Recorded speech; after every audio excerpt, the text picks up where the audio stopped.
What is up, you guys? Welcome back to my channel. If you are new here, welcome to my channel.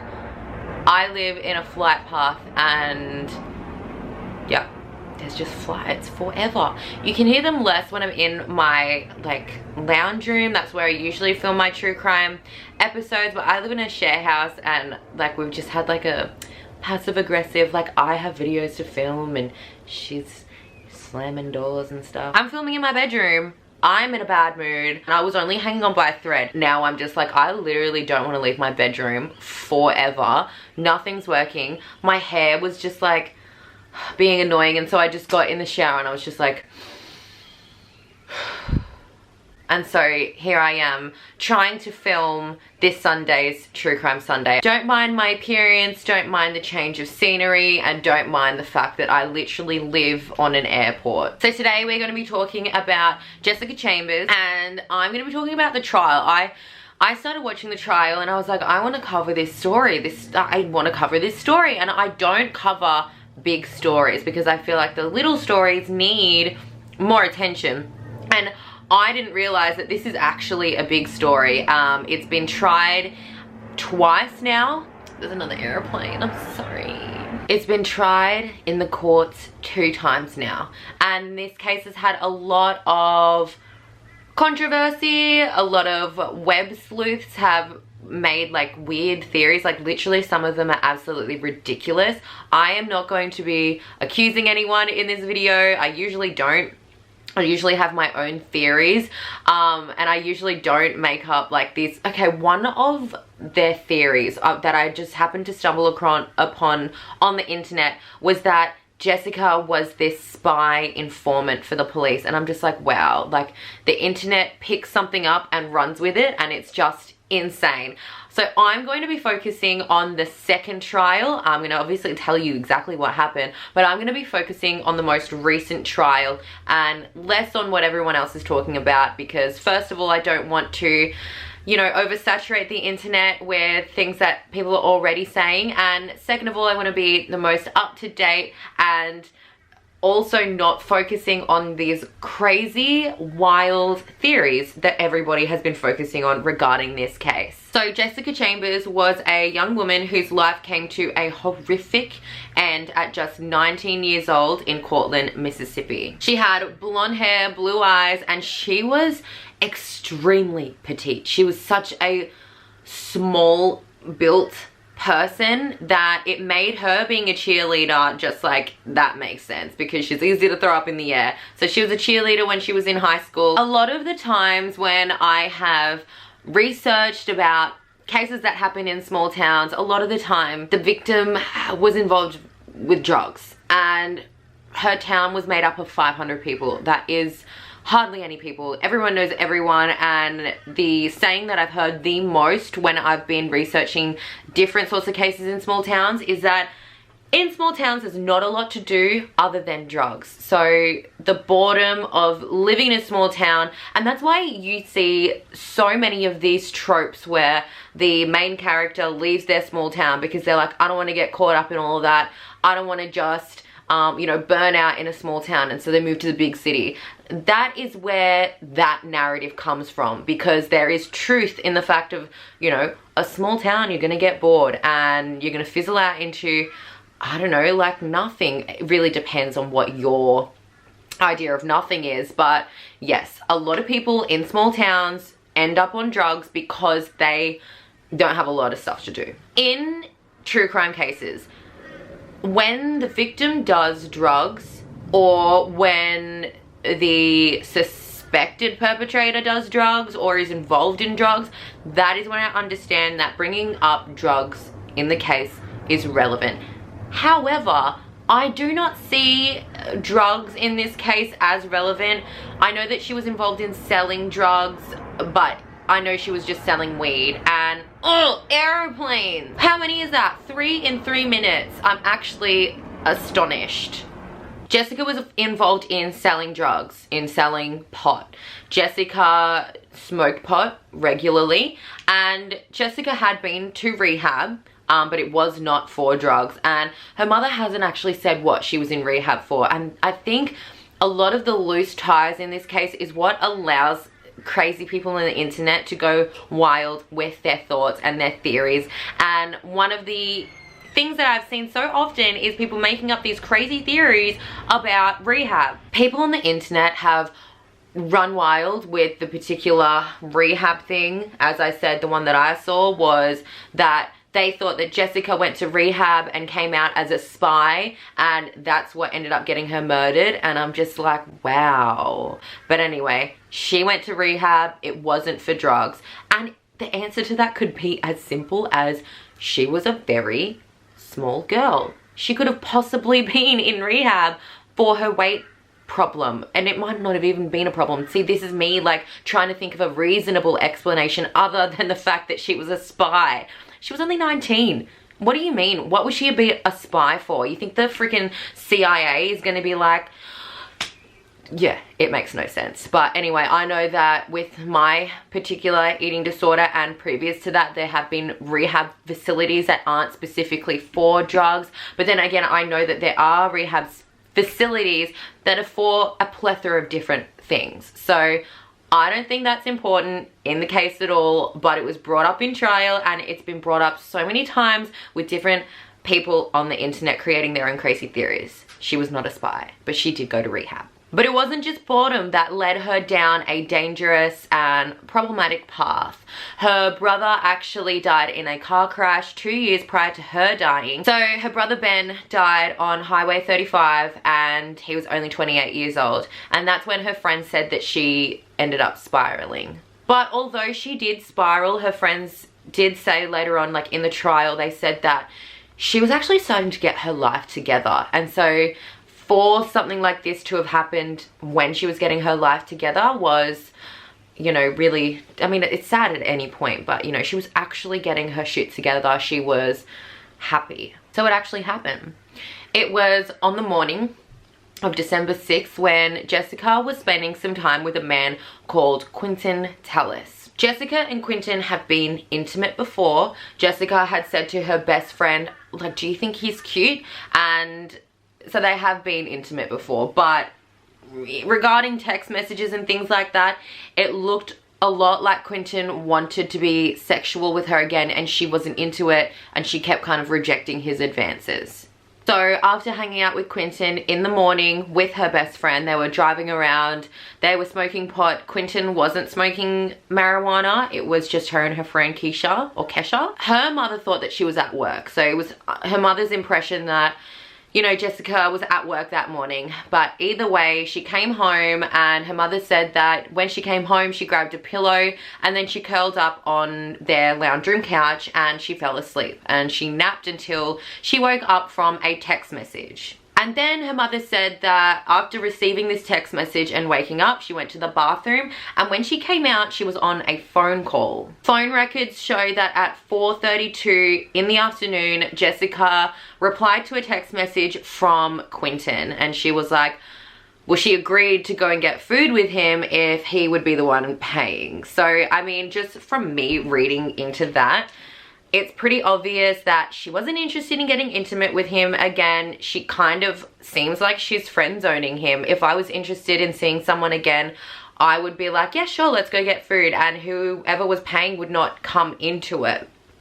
So, you know, if I wasn't interested in someone and someone was trying to convince me to go and get food with them, I'd be like, no, I don't really want to go. And then if they tried convincing me again, I'd be like, all right, I'll go, but only if you're paying. It was 20 minutes later, after that text message, that phone records show a 33-second phone call between the two. So we can assume that that text message where she was like, I will go if you're paying, is the one that woke her up. And the phone call where she was walking out of the bathroom would have been that 33-second phone call between her and Quinton. Her mother said that she was like, look, I'm gonna go grab some food and I will see you this afternoon, because the next day was her best friend Kesha's birthday, and Jessica had planned a surprise party. And she was supposed to go and pick up Kesha that night, I believe, to take her to this surprise birthday party, but she would never actually be able to give her friend that surprise. Surveillance footage and phone records would show that Jessica went down Highway 51 and she was calling Quinton. And then later on, you'll see that Quinton called her because he didn't drive and she had to go and pick him up. I know beggars can't be choosers, Ellie, but I personally, if he doesn't drive, it's a bit of a turn off for me. That might also add to her hesitance to date Sir Quinton. They went to the Batesville Taco Bell where they had dinner, and her phone shows that she was trying to call her best friend Kesha. But I don't know how American phone plans work. They don't do this in Australia, and I think it's really irresponsible and unfair for them to do this in America.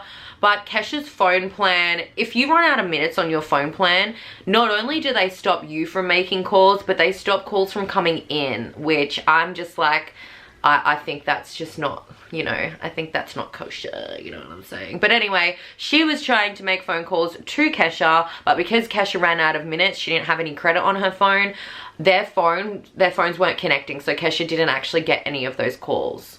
At 6:30, Quinton claims that they went back to his house to have sex and smoke weed in her car. I don't know if me being someone who isn't interested in this guy, I just had, you know, food with him, maybe I was friend zoning him, maybe we were friends with benefits. I don't know that I would then go back to his house to have sex in my car. I would much prefer to do the sexing in the house. But he's claiming that yes, they had consensual sex in her car after they had arrived at his house. 18 minutes later at 6:48, she would make a phone call to her mother.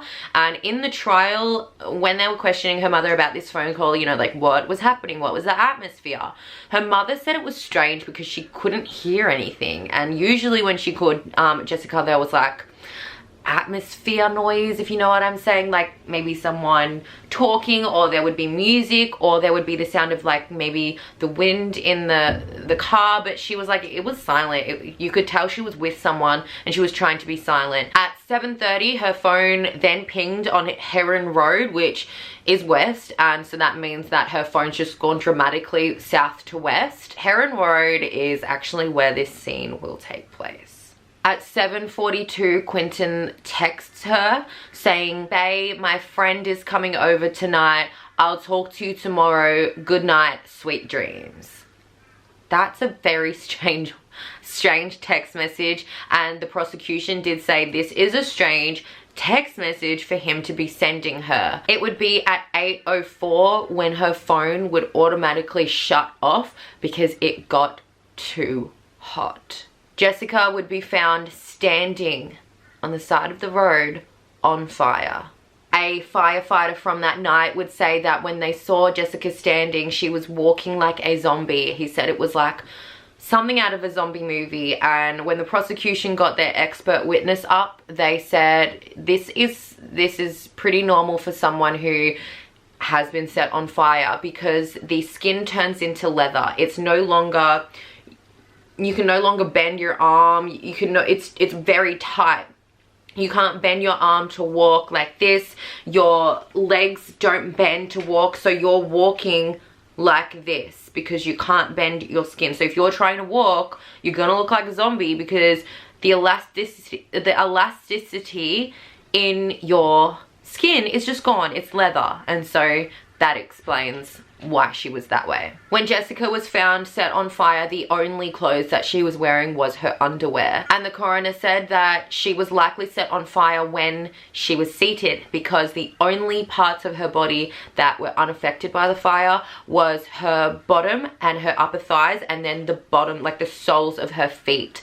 And the accelerant used to set her on fire was gasoline. What makes this particular case so controversial, what splits me into thinking who actually did this, is the fact that Jessica named her killer, or so we think. When authorities, firefighters, paramedics got to the scene, Jessica was then wrapped in blankets. And something that I was like, why would you she's on fire. Why would you wrap her in blankets? And then later on they said that they put her in the ambulance and they cranked up the heating, and I was like, what? Why? And then they explained that when you lose all of your skin, you are like going to be freezing. There's nothing anymore to protect you from the elements, and that's why they had to wrap her in blankets. They had to keep her warm. The only words that she could get out were cold and what we think means Eric. 93% of Jessica's body was burnt. The people in the scene said that her hair was literally just melted and singed into like a blob on her head. They said that when she breathed in and out, her nose moved in and out, like as in the skin was no longer attached. They said that she, like, her tongue was burnt, her lips were no longer lips. They were like, because the skin tightens, her face was, yeah, I don't know how to explain it, because I saw the photos in the trial. They're horrific. I wouldn't look them up, but the best way to explain it is like everything tightens up and is like, I don't know how to explain it. Not only was her lips and things like that like swollen, they were also leather-like. So any type of movement that she would have tried to make with her mouth, with her tongue, with her face, she would only be able to make certain shapes. So she wouldn't be able to articulate proper speech like I am right now. There are about 10 people who testified, and interestingly enough, these witnesses were the prosecution's witnesses, and I feel like this did not help their case. In fact, I think this is probably what made the case end up the way that the case did. They brought in 10 witnesses, all of them being authoritative witnesses, as in paramedics, firefighters, and police officers, who all 10 testified that when they asked who did this to you, she responded with something that sounded like Eric or Derick. And even though the prosecution did say, can you kind of show me how she said this, a lot of them were like,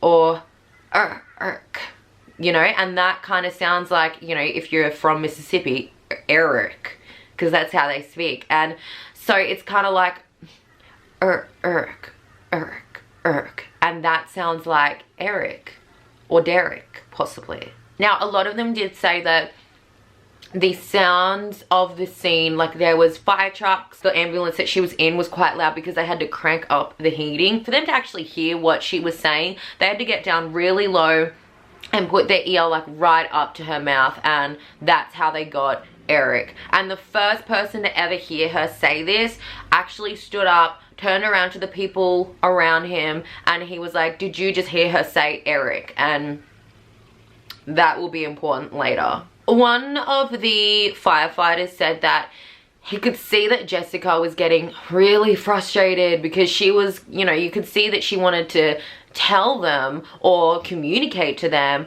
but he could tell that she was getting really frustrated, that they weren't understanding what she was saying. And he was like, what is Eric's last name? And she was just getting frustrated, more frustrated and frustrated. And then he started getting frustrated because she wasn't giving him what he wanted, and he just explained the situation as like, she really wanted, I mean, anyone in that situation would want to communicate, but she just was having so much trouble articulating any sort of word. All she could get out was just this airy, guttural sound, and it sounded every time like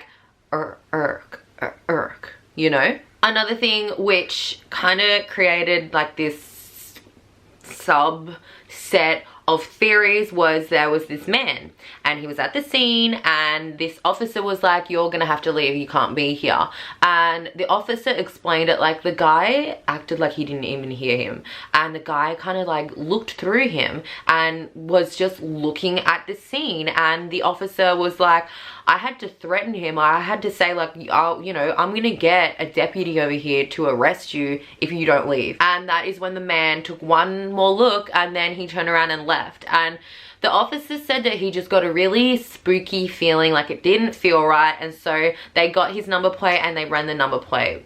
And so he said like it could have just been a rubbernecker, which is like a, I guess like it's an American term, or like maybe it's even like a southern term. Is Mississippi southern? I don't know. I just think of like anything that remotely sounds like a cowboy or like a hillbilly or like that accent. You know, I'm Australian, I don't know anything about American culture, but it sounds like something really specific to a specific area. But a rubbernecker is someone, it's like an onlooker. It's someone who inserts themselves into like these sorts of situations, who just wants to get, you know, it's a small town, 500 people.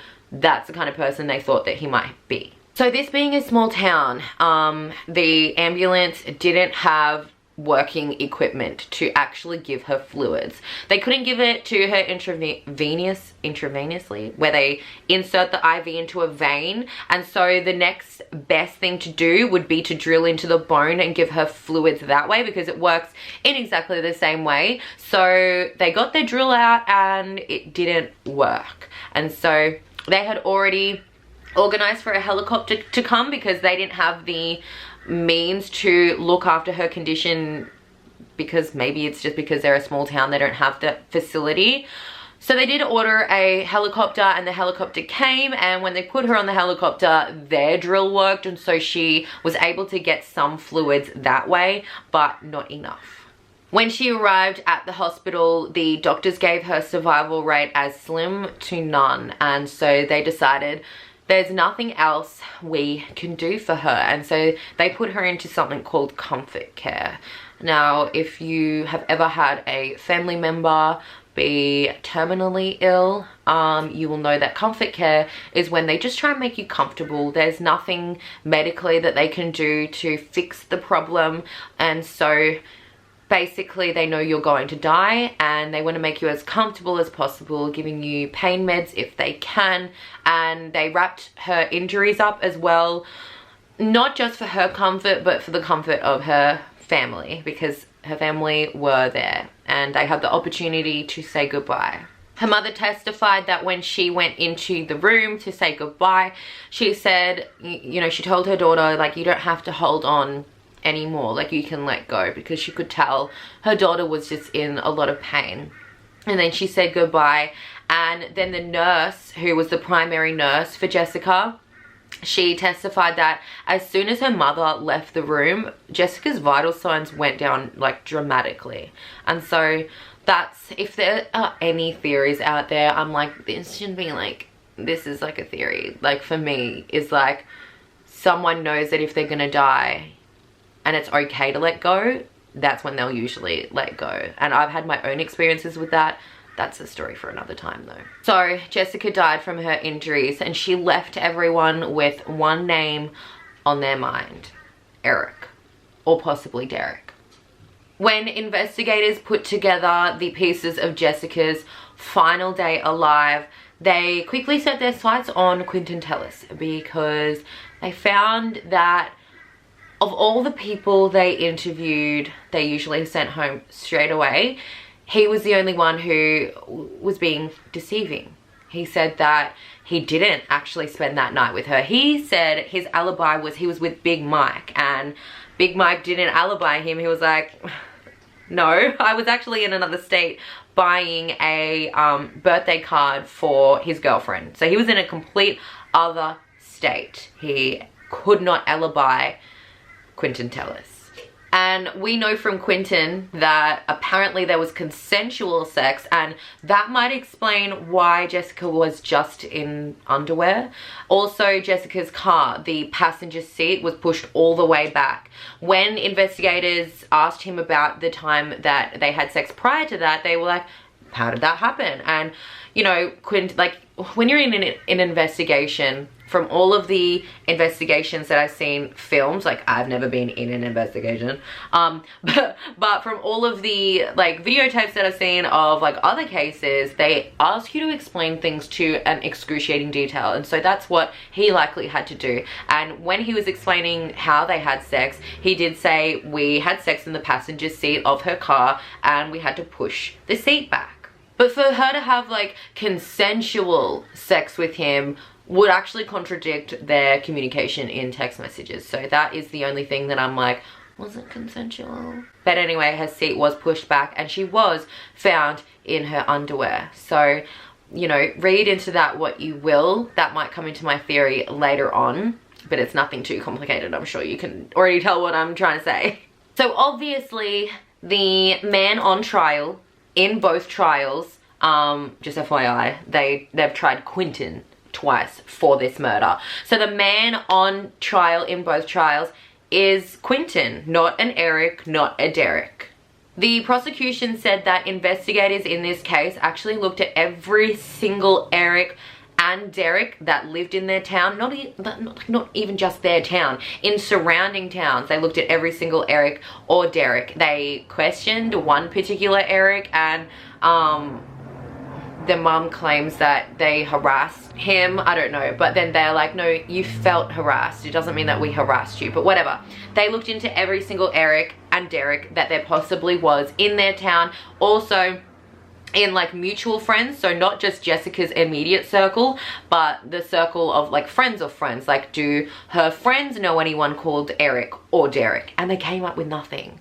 The next best thing was Quinton Tellis, because first of all, he had lied about where he was that night. Second of all, he deleted Jessica's number, her like text messages, his phone call log with Jessica after the murder. And when he was asked why he did that, apparently he said something along the lines of, I don't need it anymore because Jessica's not going to use her number anymore, and I don't want a dead girl in my phone. So that's a little bit like, I don't know, you're not really helping yourself there. So in the first trial, it was a hung jury, and it was because, like, well, obviously this whole thing is a bit murky, but it was a hung jury in the first trial. In the second trial, they added a speech expert who said that when you're burnt like that and your face is like leather, it's skin tight, it doesn't matter how much you want to communicate with people and tell them exactly who did this to you. It has no, like, it doesn't matter if that is the only wish that you have for in your life. If you are burnt and you are in that condition where your mouth can only make one shape, you're not going to be able to talk. It doesn't matter how much she wanted to, she would only be making pain sounds. She wouldn't be making any sort of sentences. She wouldn't be able to articulate any sound that would require her mouth to move at a particular shape that it couldn't, because she's in such a skin tight, leather swollen condition, I mean. So again, doesn't matter how much you want to communicate. If your mouth can only make one shape, you can only say or make noises like, so as in like, you know what I'm saying? Like you can't even just speaking like this requires small mouth movements that she wouldn't be able to make. So if her mouth was like this, or you know what I'm saying? So that's what the speech expert said in the second trial. He said that you would be expecting someone in her condition to only be making guttural pain sounds, and you would expect this person to be like a stroke victim. And then when the defense for Quinton came up and cross-examined this expert, this was the most frustrating part, because I low-key really did like his defense. The lady was just like, I liked her voice, and I don't know, like I just really liked her, but she was just very annoying in this particular part of it. And it's a shame that she was representing him and not someone that I was actually rooting for. But anyway, when she came up and she cross-examined this witness, she was like, okay, but science isn't 100%, is it? And he was like, well, no, science isn't 100%. However, there are certain things within science that you can say to a certain degree of certainty that this would be the outcome. And this, Jessica's case, is one of those instances. And she was like, yeah, but it's not 100%, is it? And I was just like, oh, sister, don't. And then the defense was like, okay, so she was walking, so how come she didn't have the brain capacity to talk? And he was like, okay, first of all, she was hardly walking. She was walking like a zombie, and we don't know if she knew where she was walking because she circled around her car. Like, she was walking to the source of the fire as well, because it wasn't just her who was set up alight, it was her car that was on fire as well. So he was like, yeah, she was kind of walking, but there was no thought into her walking. And he was also like, you're comparing apples and oranges right now, because even if she was able to walk, that doesn't change the fact that her lips, her tongue was unusable. And he was like, yeah, she was making sounds and she probably really did want to talk, but that wasn't speech. That's not talking. And then the defense was like, okay, but 10 witnesses said that she said Eric or Derick. And then that's when the speech expert was like, yeah, because they've never been in this situation before. They don't understand that she's not making real noises, and they're also in shock. And then the defense was like, okay, well, maybe you just saw photos from later on when maybe her injuries got worse. And they were like, she was burned around 8 and then she made it to the hospital around 10. So is it possible that her condition was worse in the photos that you're seeing? And he was like, no, because her injuries would have been exactly the same at the time because she wasn't able to get any treatment. And then he walked us through like the formula, which I don't understand because I don't know math, but the formula of how much fluids she would have had to make her condition even slightly better. And it was like a crazy amount of like bags of fluid. He was like, usually when you come out of surgery, you'll have 1.5 bags per day. And he was like, for Jessica's condition to improve slightly, she would have needed like, I can't even remember the number. It was something crazy like 36 or something, maybe even more. I don't know. It was crazy. But he was like, because when she got to the hospital, they realized straight away that she needed to be put in comfort care and she needed, you know, there was nothing that they could do. They didn't give her fluids. And so he was like, her condition was exactly the same at 8 as it was at 10 o'clock. So, yeah, and he was basically like, debunked. And then the defense came in with this hypothetical situation about like a cancer patient and something like that. And then this is when the speech expert just got frustrated and he was like, stop. He was like, again, you're comparing apples and oranges. A cancer patient is not the same as someone who has been burned alive. Yes, science is not 100%. However, in this case, I can tell you to a really high degree of certainty that she is not talking, that her whole entire body, let alone her face, like her mouth and her tongue, was unusable. The only sounds that would have been coming out of her mouth would have been the sounds that shape that her mouth was making was allowing her to make. She wouldn't have been able to move anything in here. And so he was getting frustrated. I was frustrated. I, you know, like this defense lawyer just because I like the voice of her, the voice of her sound, the sound of her voice. But she just really frustrated me in this line of questioning. I don't even know how no one objected to that. I was objecting. Another witness that the prosecution brought in the second trial that they didn't include in the first trial was this lady who said that she was driving home with her kids in the car, and they went in and they quickly grabbed their coats and they got back in the car and they were driving back to somewhere, and she thought she saw a relative on the street and she was going to stop to the relative and just say hi and stuff like that. And she stopped and it wasn't her relative, but it was a man, and the man said that his aunt's house had caught on fire, and he said, can I have a lift to my aunt's house? And she was like, who's your aunt? Remember guys, this is a town of 500. Everyone knows everyone. And so she was like, who's your aunt? And he tells her who his aunt is and tells her to drop him off at a certain place. The aunt is actually Quinton Tellis's aunt, and even though the prosecution didn't make the witness say who that man was that she picked up that night. Quinton Tellis's aunt's house. The fire department was called to that house because the kids had like put pizza in the microwave and it made a lot of smoke. And so with that being said, it's pretty clear that the man that she picked up that night was Quinton Tellis. However, Quinton Tellis never actually went to his aunt's house. When his aunt was questioned, his aunt was like, Quinton went to my house like 10 years ago, and since then I haven't really seen him. Like, we don't talk or anything like that. Like, yes, the fire department did come to my house that night, but Quinton never checked up on us.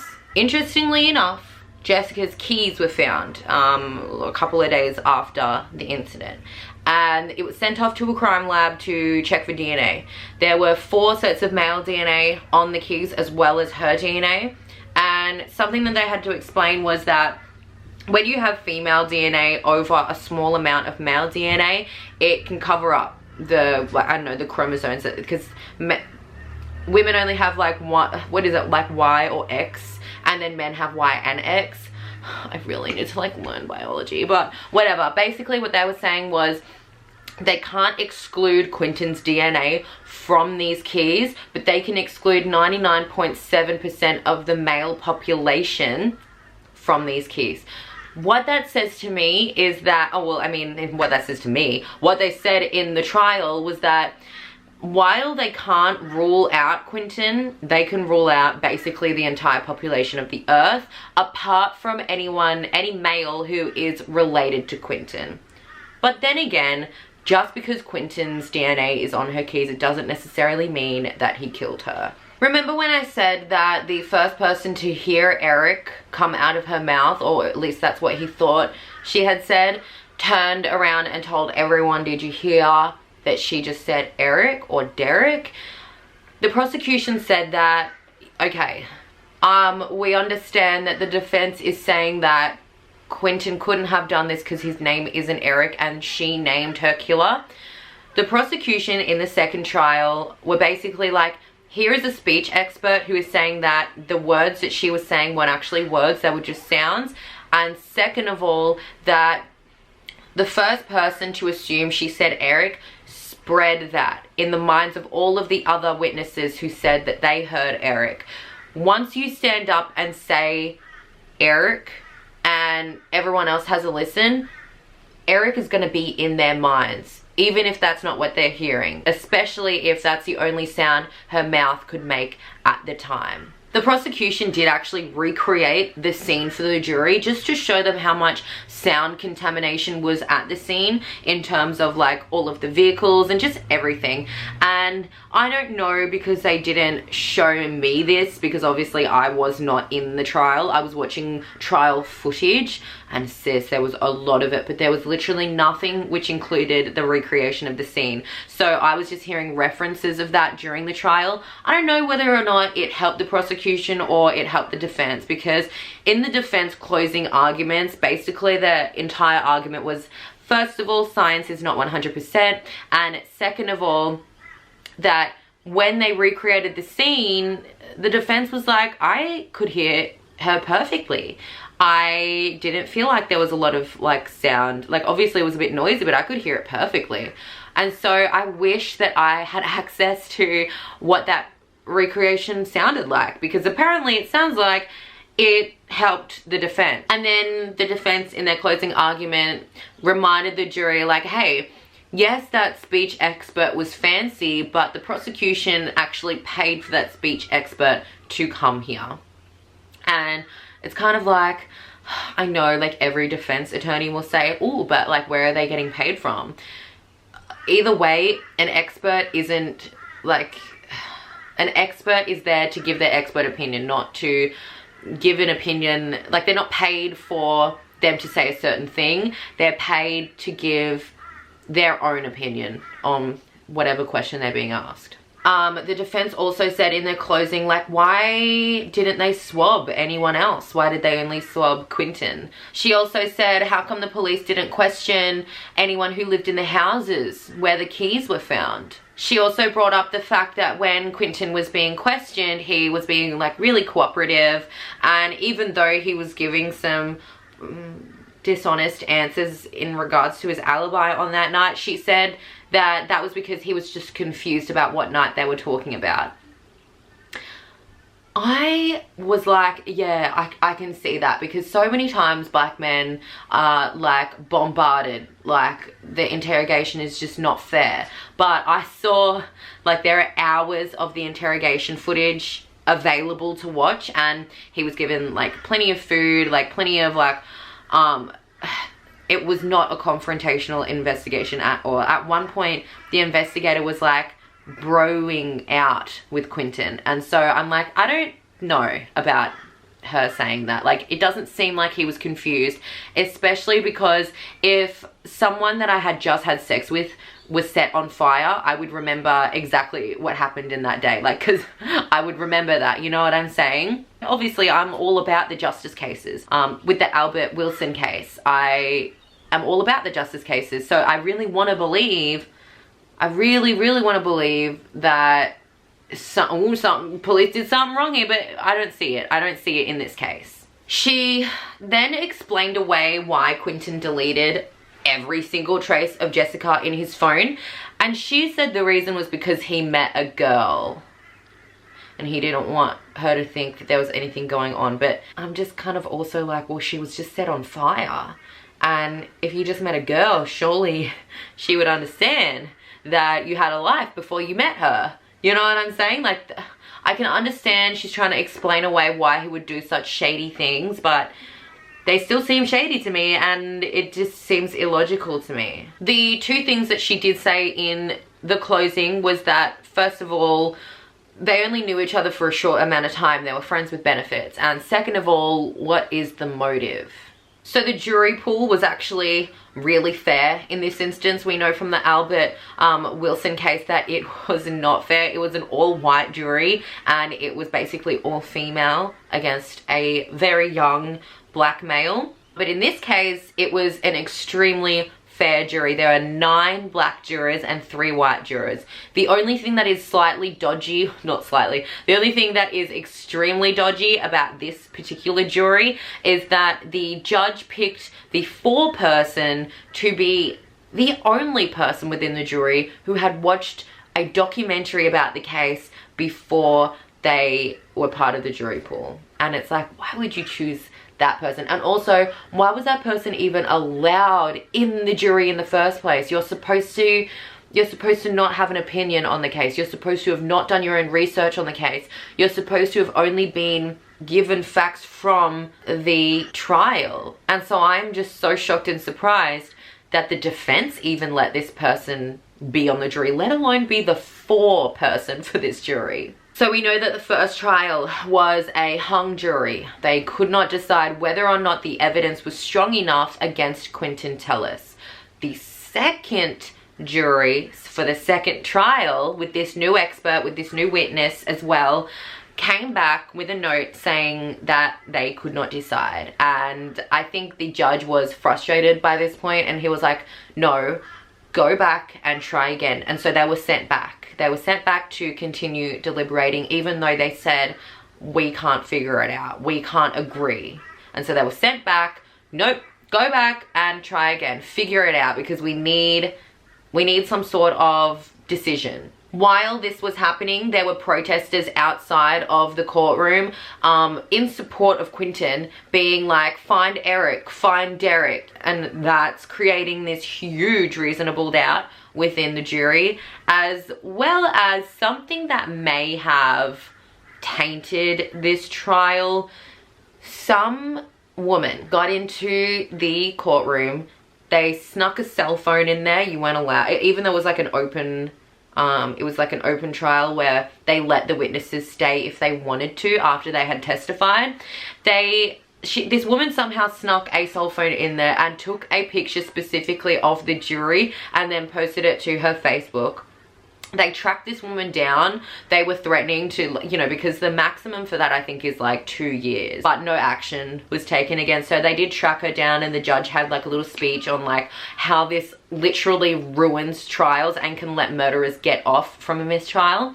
And so yeah, that all of that was happening while the jury were deliberating again, while they were sent back being like, nope, deliberate again. But they still could not agree whether or not there was enough evidence to put Quinton away.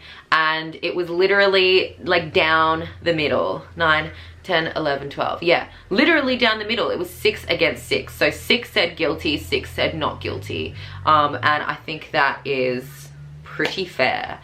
However, it is frustrating.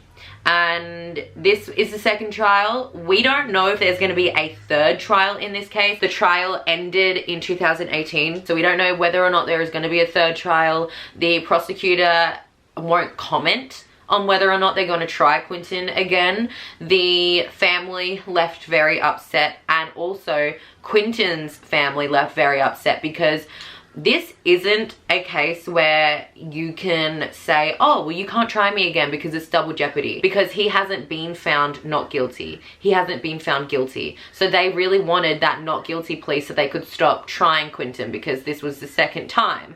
And yeah, so both families are extremely upset for pretty obvious reasons. They wanted some sort of closure, but they didn't get that closure, and it's really unfortunate. So what are my theories? I definitely don't think that Jessica was a spy.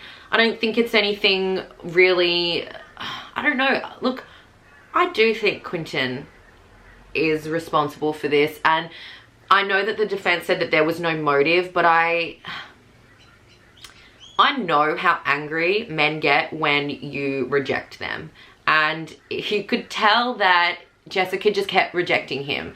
Even, you know, it's that situation of like, you slept with me before, why won't you sleep with me again? And it just seemed like she was friend zoning him. The fact that she was found in her underwear, set on fire, her passenger seat was pushed all the way back, and Quinton lying about being with her that night, and then when he's finally found to have been with her that night, he did say, oh, the sex was consensual. If they had sex like he says they did, and he says that it was consensual, for her to be in her underwear still, they had sex, whether or not she wanted it to or not. Maybe she didn't want it to happen. If she's found in her underwear, I'm assuming that she had just had sex, or maybe she was just raped. And maybe the person who raped her didn't want her to talk, and that's why she was set on fire. When investigators went to Quinton's house, they saw a gas can, and they were like, is this your gas can? And he was like, yes, that's my gas can.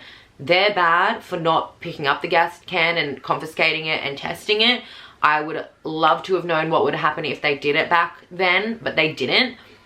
In my mind, you know, you can't be looking for an Eric or a Derick, because this expert said that she didn't say Eric or Derick.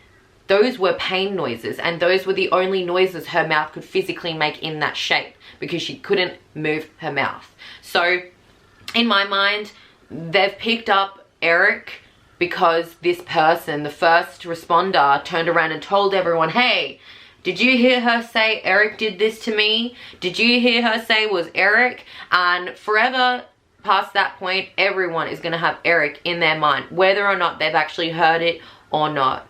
It's like the opposite of Chinese whispers. I don't even know how to explain it, but I hope you get it. I hope you're picking up what I'm putting down. And so to me, it seems like she was raped. Who else is going to be in their underwear with their passenger seat pushed back? You know what I'm saying? So maybe she was raped, and maybe the person didn't want her to talk, and so they did this horrific thing. And who was the person who had sex with her literally, like, how long before? Like, that night. Literally that night. He said that it was consensual. Maybe it wasn't. It just... And then the fact that he lied about where he was. And then the fact that he deleted all of his text messages, all of her contacts, because he didn't want a dead girl in his phone. And I know that the defense dressed it up really nicely in their closing arguments there, where they were like, oh no, like, he just met a new girl and he didn't want Jessica's number in there because he didn't want to, like, ruin his chances with this new girl. I'm like, okay, that doesn't make logical sense to me. And also, he's already said he didn't want a dead girl in his phone. To me, it's unfortunate that they couldn't come to a decision on this, because I know what I believe. I don't think it's any more complicated than a scorned, rejected, hurt male who has forced himself upon this girl and then set her on fire. It's not anything new. It doesn't make it any less horrific. But that is just what I think. Let me know what you think in the comments down below. If you like this video, please give it a thumbs up. It really does help. Let me know if you want me to cover any particular case, any missing persons. I do have 2 cases that you guys have sent me that I will be looking into, but this is my second true crime case for this week, and I'm only usually meant to be doing like 1 per week, so I'm getting around to it. If you like these true crime cases and you like the normal videos that I do, I put out a beauty or a does it work or a haul video every Wednesday and a true crime video every Sunday. So if you like that, feel free to subscribe. I'll put my head here. And thank you so much for watching, and I will see you in the next one.